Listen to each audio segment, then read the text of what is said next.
उत्पत्ति च तेषयं ब्रह्म सर्वयथा सुतम् ब्रह्म सर्वयथा सुतम् सत्यवं प्रिया वृक्षामयं तन्मे महात्मनं जनम् शंकिक्षो यथा बुद्धियं सुदगुरु मया श्रुतवं सौम्यनाथं तेषयं प्रथम परिकीर्तनं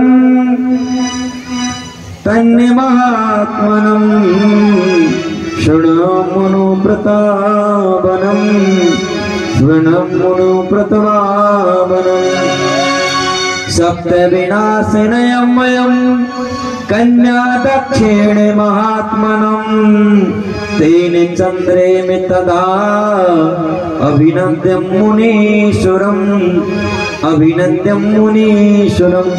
कहते हैं दक्ष राजा के 27 कन्याओं का विवाह चंद्रमा के साथ हुआ और वो 27 की 27 चंद्रमा के साथ चंद्रलोक चली गई। अब 27 का विवाह हो गया, 27 बहन और पति एक। अब एक एक दिन रहे जब वो 27 दिन निकले मारा। अब 27 की 27 रोटी खाने की खेवे, पानी पिलाने की खे तो अकेला पेट। अब वो 27 में 27 कैसे खावे?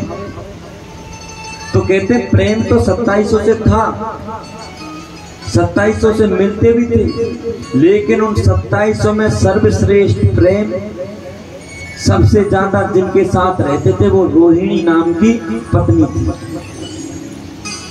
ये 26 की 26 धीरे धीरे जब समय निकला गुजरता गया तो कहते माता बहनों में जलन होती कि बा लोहड़ी सोत ने ऐसा क्यों कर दिया, बा ऐसे क्यों करके आई, मैं ही करती, मैं ही सेवा करती, बा के पास ही रहे, हमारे पास तो आवे ही ना। कभी कभार ऐसी माता बहनन की बुद्धि जैसी भाई बंधुओं की बन जाए कि वो तो भाई के पास जावे, माई रहे। अब महाराज जो ज्यादा प्रेम करेगा ने चासु रही भावना तैसी प्रमूरत देखी तैसी। प्रेम की पहचान होती है, प्रेम से अस्त्र शस्त्र से जो चीज नहीं कटती वो प्रेम से कट जाती है। जो चीज अच्छा अच्छा बल लगाकर नहीं झुकती वो प्रेम से झुक जाती है। प्रेम से प्रकट हो मैं जाना। अब रोहिणी प्रेम करे, रोहिणी ए जी ओ जी सुनो जी ले लो जी खा लो जी पी लो जी, ऐसा प्रेम करे मारा जी खगा के लेके बोले। सुबह पहले उठे तो रोहिणी चंद्रमा के पैर छुई, पति सेवाए। चंद्रमा को नहलाने के बाद में खुद नहावे, चंद्रमा को खिलाने के बाद में खुद खावे। जब ऐसी सेवा चंद्रमा ने देखी कि 26 की 26 तो मोसू पहले ही नहा ले, न मेरे से मिलने आवे न मेरे से बात करे, और ये रोहिणी से मैं बोलता नहीं फिर भी रोहिणी बार बार मेरी सेवा में लगी जाती है। तो धीरे धीरे कोई आदमी एक दूसरे आपस में मिलते रहते हैं। जाने बिन होई नहीं प्रतीति और बिन प्रतीति होई नहीं प्रीति। अगर ये कथा नहीं होती और हम आपके इस गांव में आ जाते मंडावरे में तो कोई नो न कहतो राम राम महाराज जी। गली मोल निकल जाते जा रहे होंगे कोई क्या काम। तो जाने बिन होई नहीं प्रीति। पहले तुमने हमको जाना ना भैया, अरे ये तो कथा करने वाले महाराज जी। अब कभी दोबारा हम इस मंडारे गांव में आएंगे तो भीड़ लग जाएगी दर्शन करने के लिए। तो कहते हैं रोहिणी ने चंद्रमा को जान लिया, प्रेम कर लिया, पास पास रहने लगे। जब हम एक व्यक्ति से बार बार मिलते हैं, बार बार बात करते हैं, बार बार उसके संपर्क में आते हैं तो उससे स्वतः ही प्रेम बन जाता है।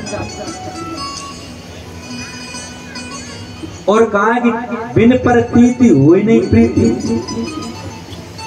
जाने बिन होई नहीं प्रीति और बिन प्रतीति होई नहीं प्रीति।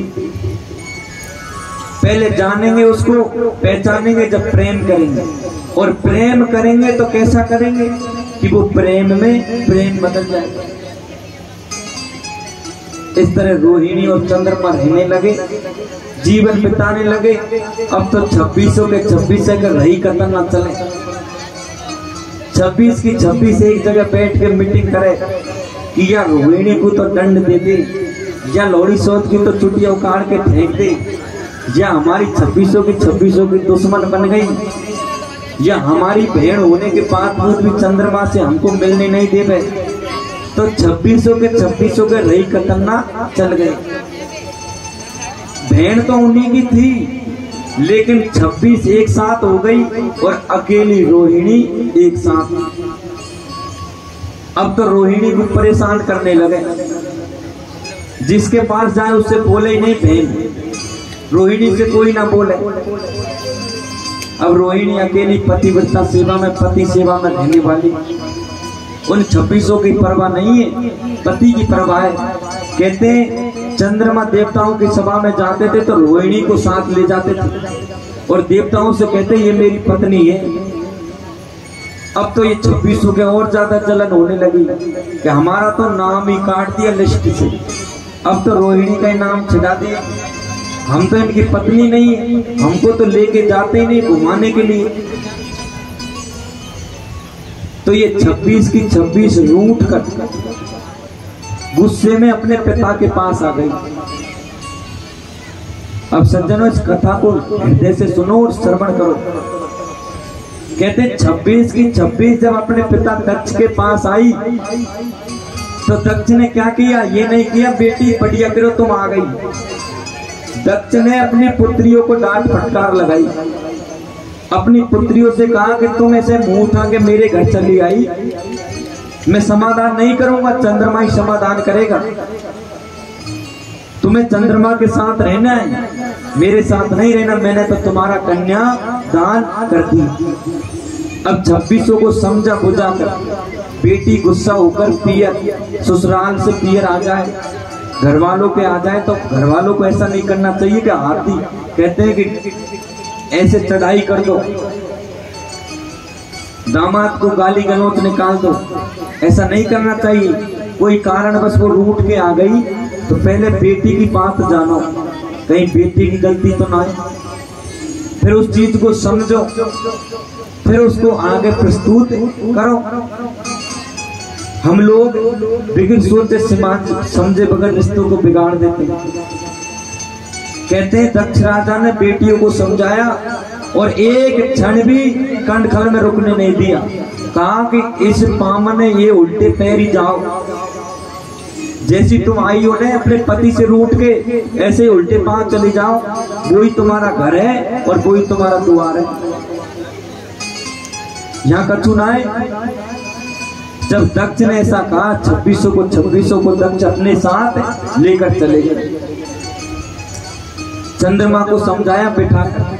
अब महाराज ससुर जी के सामने दामाद बोले थोड़ी करके लिटको रहे, तो चंद्रमा ने गर्दन नीची कर ली, तो गलती है।